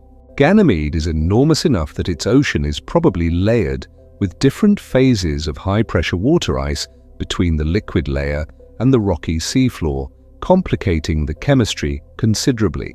Each of these worlds offers a different variation on the theme of ocean worlds, and each will require different technological approaches and scientific methods to study effectively. Europa's combination of relative accessibility, active surface chemistry, relatively thin ice shell, and long stable energy source makes it the best near-term target among these options. But the methodology developed for studying Europa's ocean through atmospheric chemistry, induced magnetic signatures and ice-penetrating radar will eventually be applied to all of them. The scientific legacy of the Clipper mission extends across decades and across the full catalogue of known ocean worlds. The question of what life detection in Europa's ocean would actually mean culturally and philosophically, rather than just scientifically, is worth addressing directly because it is a question that the scientific community tends to treat as outside its professional domain, but that the broader public finds deeply compelling. The detection of life elsewhere in the solar system would be the most consequential empirical finding in human history, in the specific sense that it would have the largest impact on the most fundamental questions about the nature and significance of existence. It would not just be an interesting scientific result, it would transform the framework within which billions of people understand their relationship to the universe. Every major religious and philosophical tradition has developed a cosmology that places humanity and life in some kind of meaningful relationship to the rest of existence. Most of these cosmologies were developed under the assumption, implicit or explicit, that life is either unique to Earth or is distributed in ways that are essentially parallel to the supernatural framework of the tradition. The empirical demonstration that life arose independently in Europa's ocean, under conditions radically different from those of early Earth, using potentially very different biochemical machinery, would make it very difficult to maintain the view that life is a unique phenomenon created specifically for Earth. It would suggest instead that life is what chemistry does under the right conditions, that it is a natural consequence of matter organized in certain ways at certain energy densities, and that the universe contains an enormous number of such situations. That is a fundamentally different picture of reality than the one most people currently inhabit. This does not mean the finding would invalidate any particular religious or philosophical tradition. Every tradition has internal resources for incorporating radical new empirical facts into its framework. The history of science demonstrates this repeatedly, but it would require a significant renegotiation of some of the most fundamental assumptions in virtually every major tradition, and the cultural and intellectual adjustment required would be profound. The scientific community tends to treat this adjustment as something that will happen naturally and without crisis once the discovery is confirmed. The history of how major scientific findings have been received by the broader culture suggests this optimism may be partially justified but also partially naive. The adjustment will take time, will produce significant intellectual and cultural turbulence, and will ultimately result in a deeper and more accurate understanding of the human condition. That process is worth anticipating thoughtfully now, while the clipper is still en route and the data is still years away. A negative result from Europa would be intellectually significant in ways that are easy to underestimate. If the clipper characterizes the chemical environment of the ocean with sufficient precision and finds no anomalies consistent with biology above the detection threshold, and if subsequent missions with greater sensitivity confirm this finding, then we will have a second data point for the origin of life problem, and it will say something specific. It will say that a cold, dark, liquid water ocean with a modest supply of chemical energy from the surface and from serpentinization, maintained for potentially billions of years by tidal heating, is not sufficient for life to emerge or persist detectably. That constraint would immediately focus theoretical attention on what differences between early Earth and Europa might account for the different outcomes. And those differences, once identified and understood, would sharpen our picture of what is actually required for abiogenesis dramatically. A negative result is also useful for calibrating the search for life in other solar systems. If Europa's ocean is sterile despite meeting most of the criteria that astrobiologists have considered necessary, that tells us something important about what criteria we are missing. Every well-characterized negative result in astrobiology has historically led to a refinement of the theoretical framework, just as every positive result has expanded the domain of what is considered possible. The search for life is not a process that can only make progress by finding life. It makes progress with every precise measurement of a clearly inhabited or clearly uninhabited environment. Because each data point constrains the theoretical space, Europa will not be the last ocean world we explore. It is the first one we will study in serious depth, and it will define the methodology for every subsequent mission. The instruments developed for the clipper, the analytical techniques refined to interpret its data, the models built to connect surface observations to ocean conditions, will all be applied to Enceladus when a dedicated mission is eventually sent there. They will be applied to Titan. They will be adapted for whatever ocean worlds we discover in other planetary systems, as telescope technology allows us to characterize exoplanetary environments with increasing precision. The investment in Europa's exploration is not just an investment in answering one question about one moon. It is an investment in developing the scientific infrastructure for asking the most important question in science across the full range of accessible environments. The answer to that question is coming. It will not arrive all at once. It will arrive measurement by measurement, model by model, mission by mission, over the course of decades. The generation of scientists who designed the clipper's instruments will read the first results. Their students and successors will interpret the deeper implications and design the lander missions. The generation after that will send the first probe to the ocean surface. And somewhere in that sequence, the answer, or at least a version of the answer, with sufficient clarity to change how humanity understands itself, will emerge from the data. Europa has been waiting for 4.5 billion years. It will wait a few decades more. The spacecraft heading toward it will not. The technical challenge of searching for life through 29 kilometers of ice from an orbiting spacecraft represents one of the most ambitious indirect measurement problems in the history of science. Every instrument on the clipper is solving a version of the same fundamental problem.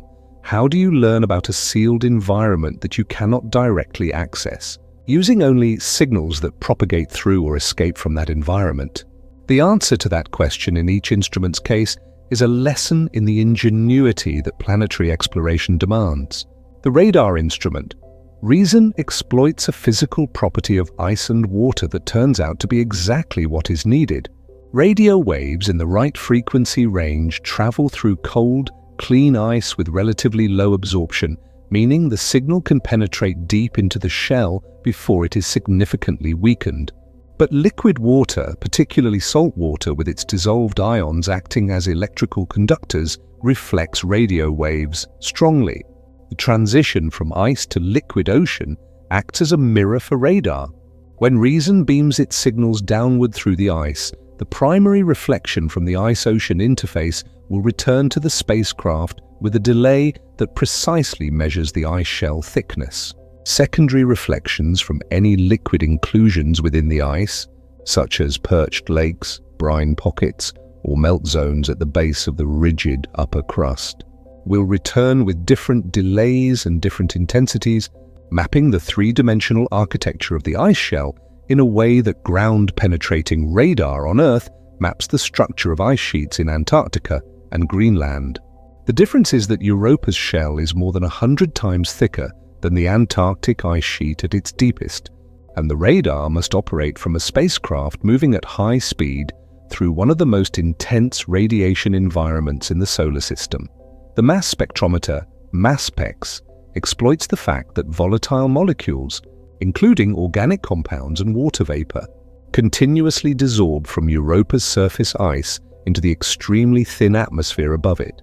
During each flyby, the spacecraft sweeps through this atmosphere at high speed, and the instrument directly samples the gas molecules present. The key capability of MASSPEX is not just detecting what molecules are present, but distinguishing between molecules with the same nominal molecular formula that have different structures or different isotopic compositions. These distinctions carry enormous amounts of chemical information. The ratio of carbon-12 to carbon-13 in a sample tells you whether the carbon has been processed by biology. The ratio of deuterium to hydrogen in water molecules tells you about the temperature conditions under which that water last equilibrated with its surroundings. The presence of specific long-chain organic molecules, as opposed to simple 2 or 3 carbon compounds, suggests that whatever chemistry is operating in the ocean has had enough energy and enough time to build molecular complexity. The magnetometer investigation works by exploiting Jupiter's magnetic field as a probe of Europa's interior, in a way that would have seemed like an impossibly clever trick before the Galileo data demonstrated that it works. Jupiter generates an enormous, rapidly rotating magnetic field. As Europa moves through this field, the changing magnetic environment induces electrical currents within any electrically conducting material inside the Moon. Exactly as a conductor moving through a magnetic field experiences an induced current in basic physics. Salt water is a much better electrical conductor than ice, and the ocean layer produces a much larger induced current than the surrounding ice. That current generates its own secondary magnetic field, which propagates outward through the ice and can be detected by magnetometers on a spacecraft flying overhead. The amplitude and phase of this induced magnetic signature are directly related to the electrical conductivity and the geometry of the conducting layer. Higher salinity produces higher conductivity. A thinner but more conductive layer produces a different signature than a thicker but less conductive layer. By making multiple measurements at different orbital geometries and different phases of Jupiter's rotating magnetic field, the Clipper's magnetometer will constrain the salinity and the depth structure of the ocean with a precision never previously achieved for any body in the outer solar system. These three instruments, working together across 49 carefully designed flybys, will produce what is effectively a remote chemical biopsy of an ocean that no instrument has ever touched. The scientific return will take years to fully analyze after the data starts arriving in the early 2030s. Because the interpretation of complex spectral and isotopic data requires building detailed models of every alternative process that could produce the same signatures. Science is slow precisely because it is rigorous. A rapid announcement of a biosignature detection based on early data that later analysis might overturn would be worse than no announcement at all, because it would damage the credibility of the entire enterprise. The scientific community is acutely aware of this, and the analytical standards being applied to Europa data are, if anything, more stringent than those applied to data from other contexts, precisely because the stakes of a false positive are so high. The patience required to do this science well is itself a kind of answer to the question of why we do it. The willingness to invest decades of effort, to accept that the answer will arrive incrementally and ambiguously at first, and to maintain the intellectual rigor required to distinguish genuine biosignatures from the extraordinary chemistry that abiotic processes alone can produce, reflects a commitment to getting the right answer rather than a fast answer. The question being asked is important enough to deserve that commitment. It has been important enough to deserve it since human beings first began wondering whether the universe is empty of life beyond Earth. It is important enough to deserve it now, and it will remain important enough to deserve it until we know the answer.